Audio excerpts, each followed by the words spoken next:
Here's the real takeaway. Boundaries are not about punishment. They're about clarity. You don't have to wait for hours for someone who didn't give you a real time. And she doesn't have to feel guilty for enjoying her night. But if there's no structure, someone always ends up feeling disrespected.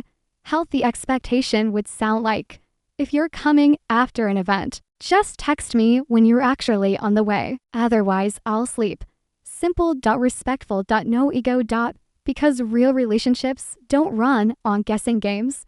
They run on communication that protects both people's time. And maybe the real question isn't, was I wrong for sleeping? It's this: how often are we waiting for people who never actually gave us a time? It's 10:30 p.m. You're already locked in for the night. We'd ready.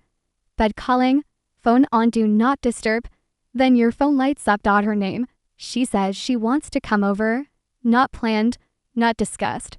Just a last minute I miss you type message. You hesitate because earlier you both agreed no hanging out this weekend, but you still say yes. Because sometimes you just want peace. Then she drops the line, actually I'm at a concert right now. I'll come after it ends. And that's where everything starts going sideways. You try to stay calm at first. Because on paper, it doesn't seem like a big deal. She said she's at a concert. She said she'll come after. So you think, okay, simple, she'll be here a little later.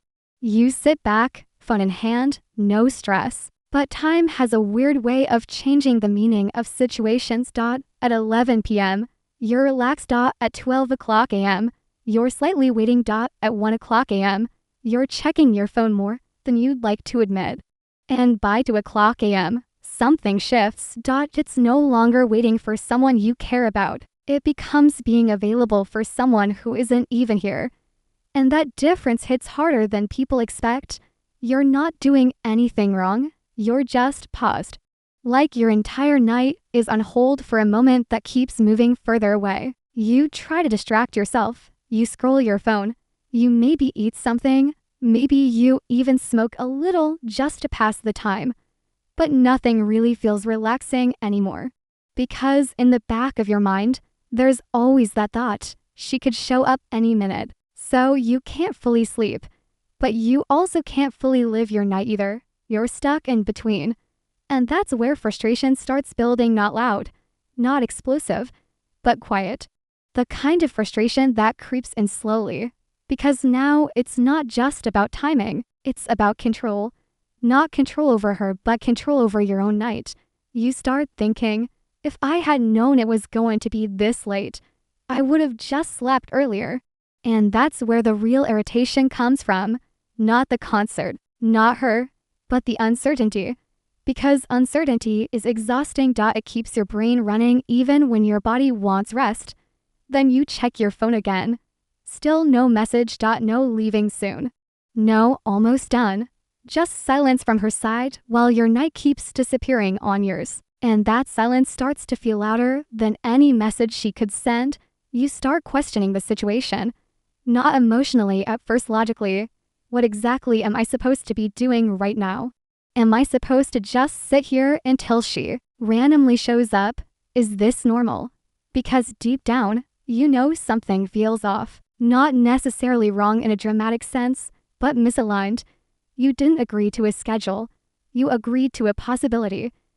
And possibilities don't hold weight at 2 a.m. Then another thought creeps in. This one hits a little more personal. If I did this to her, would she wait like this for me? That question changes the energy. Because now it's not about tonight anymore. It's about respect. It's about time. It's about whether your presence is something that gets scheduled or something that gets assumed.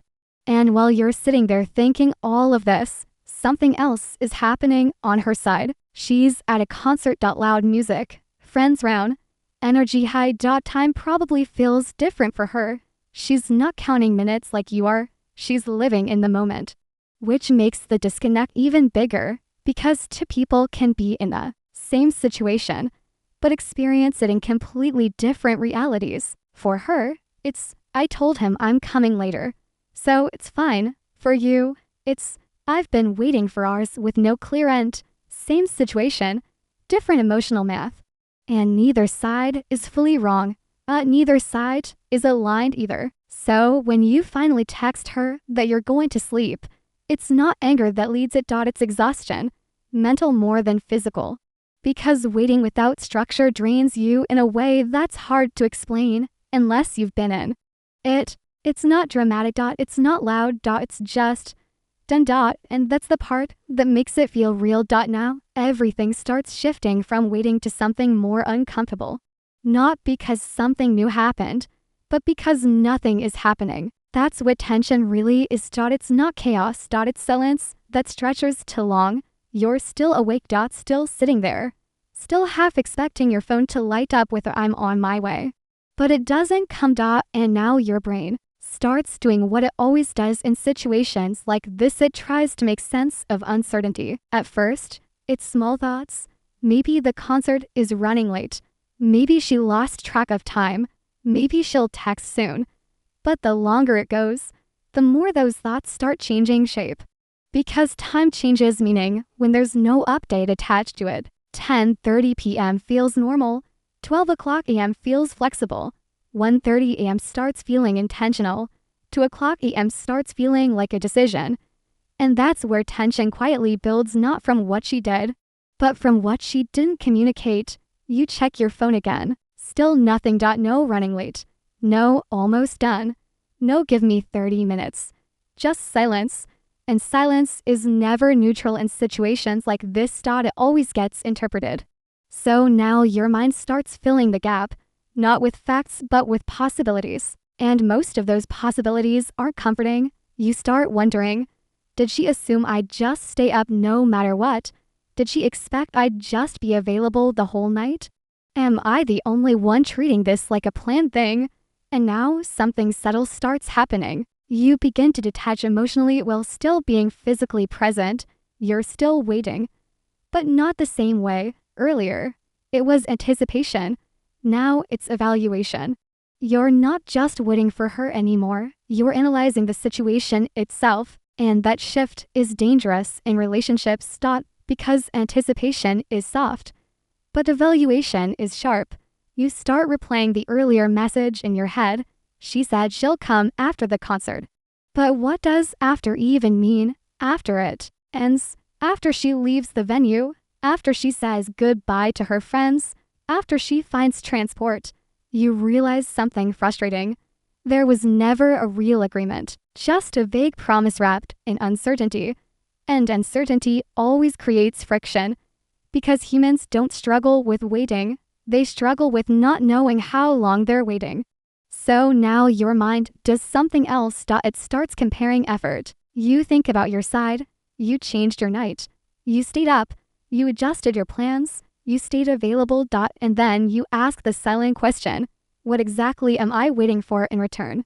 And that question doesn't have a clean answer because nothing has happened yet. And that nothing becomes heavier over time. Meanwhile, your body starts reacting too. You feel tired, but not relaxed. Tired. More like stuck tired.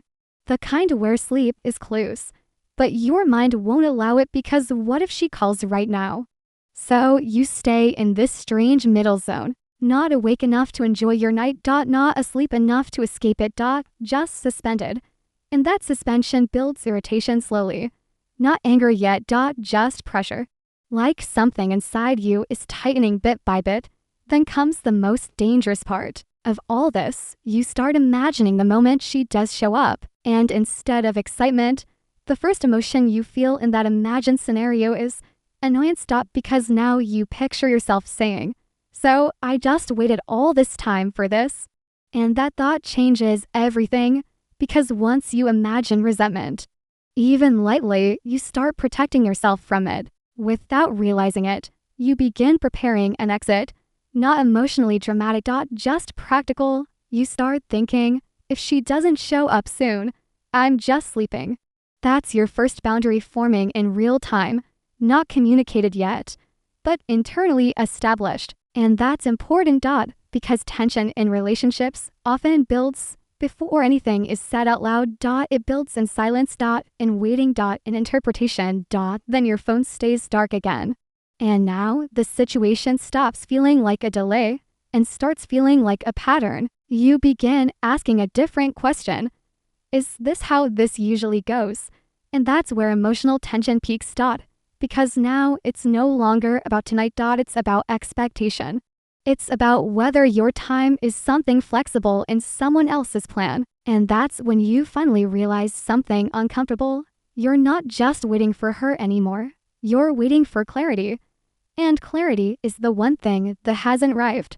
But here's the twist nobody expects. She wasn't trying to disrespect you. She wasn't trying to control your night. She was actually just excited to see you later. But she didn't communicate time like an adult plan, and you didn't clarify boundaries like an adult either.